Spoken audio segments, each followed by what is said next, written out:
안녕 친구들. 세상에 눈치 없는 사람이 참 많죠. 이 말 해야 할 때 저 말하고 저쪽으로 가야 하는데 가만히 서 있는 사람 참 답답해. 오늘 말씀을 통해 그보다 훨씬 눈치가 없는 사람들을 살펴볼게요. 기도하고 시작합시다. 하나님 아버지, 오늘 주시는 말씀을 잘 묵고 소화할 수 있도록 해주세요. 예수님의 이름으로 기도드립니다. 아멘. 눈치 챙겨라는 제목은 잠언 17장 15절에서 28절 오늘 본문의 주된 내용을 요약한 거예요. 오늘은 문단을 나누지 말고 통으로 볼게요. 먼저 본문을 찬찬히 읽어봅시다.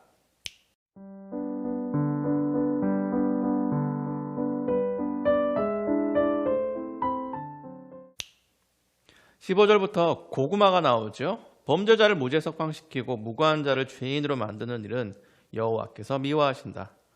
이거 좀 이상하잖아. 범죄자를 무죄라고 하고 죄가 없는 사람을 죄인이라고 하는 거. 뉴스에서 많이 본다고? 그래도 정상은 아니에요. 15절만 아니고 18절에는 지혜롭지 못한 사람이 보증을 써준다고 해요. 여러분 절대 보증을 써주면 안 돼요. 보증이 뭐라고? 여기 잠언이 금지하는 보증은 정말 쉽게 말해 친분을 이용한 사기 같은 거예요. 신용등급이 낮아서 대출을 못 받는 허생이 신용등급이 높은 홍길동의 이름을 걸고 돈을 빌려 계약 조건은 내가 대출을 못 갚으면 홍길동이 대신 갚는다. 그러다가 망한 홍길동 많다. 허생은 도망치고 수천, 수억 원 빚지고 가족들도 하루아침에 거지 되고.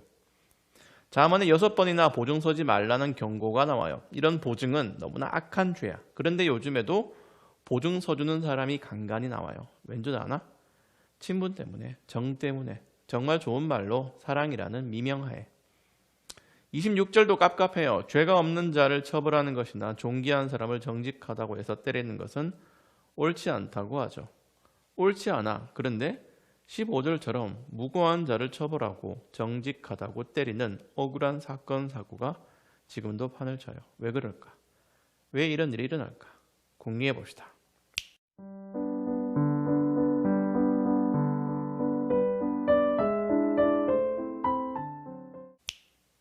첫째, 모든 사람이 악하기 때문이에요. 하나님을 떠난 사람들은 원래 그래. 잠언의 표현대로 하면 지혜가 없는 세상의 전형적인 모습이에요. 뒤통수 치는 것, 가짜 뉴스를 만들어내는 것, 뇌물을 받고 사실을 왜곡하는 것. 이건 누구나 예측할 수 있고 모든 범죄에 대입할 수 있는 이유겠죠. 다른 하나는 어설프기 때문이에요. 범죄자를 무조건 석방시킨다? 거기에는 어설픈 인도주의도 있어요. 쉽게 말해서 범죄자도 사람이다. 사랑은 모든 것을 덮는다. 이런 논리 때문이지. 거기에 더해서 아는 사람이니까, 같은 편이니까, 누구 부탁을 받아서 이런 식으로 할 건 안 하고 안 할 걸 하는 현상이 눈치 없는 일이 많이 생기는 거랍니다. 보증을 왜 서냐고? 딱해 보여서. 괜히 착한 척했다가 내 가족에게 엄청난 피해를 끼치는 거예요. 성경은 그걸 허영심의 결과라고도 해요. 17절에 친구는 변함없이 사랑하고 형제는 어려울 때에 돕는다고 하는데, 그렇다고 보증을 서면서까지 돕는다면 보증이 굉장히 악하다는 걸 알면서도 그런다는 건 일종의 우월주의 혹은 생색내기일 수도 있는 거예요. 그게 눈치 없는 행동이다. 눈치 없는 걸 하나 더 찾자면 21절 어리석은 자를 자식으로 둔 자는 근심하고 바보 자식을 둔 아버지에게는 도대체 즐거움이 없다. 이게 왜 눈치를 챙겨야 하는 경우일까? 내가 어리석은 자식인데 정신을 못 차려서? 좀 더 복합적으로 들여다볼게요. 잠언의 전체 흐름을 볼 때 못된 자식은 고칠 수 없으니까 그냥 포기하라는 말씀이 아니에요.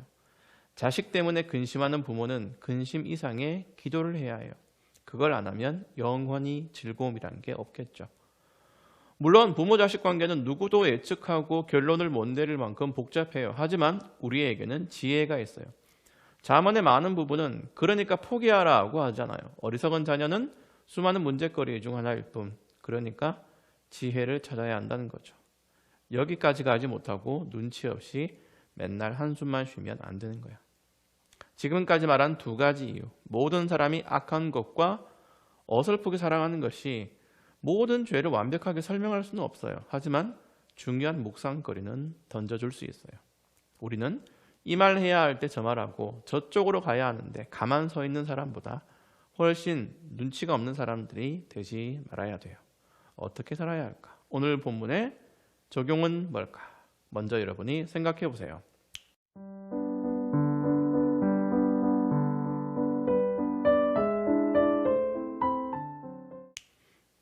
오늘 적용은 보증 서지 말자가 아니라 예수님을 깊이 생각하자로 내가 제안할게요.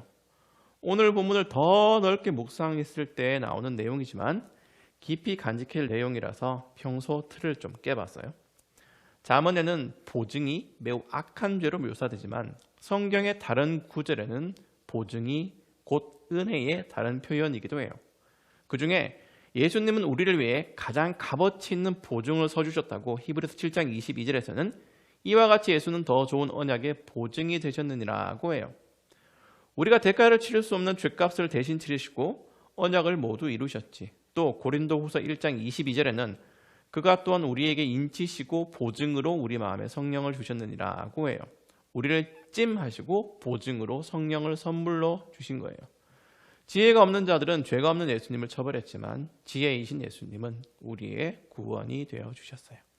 여러분 속에 이 믿음이 확실하게 자리 잡기를 바랍니다. 악한 세상은 더 악한 죄들로 우리를 괴롭히고 또 우리 역시 눈치 없이 지혜롭지 못한 행동을 이어가겠지만 예수님만은 영원한 우리의 구원자요 지혜요 친구가 되어주시는 분이에요.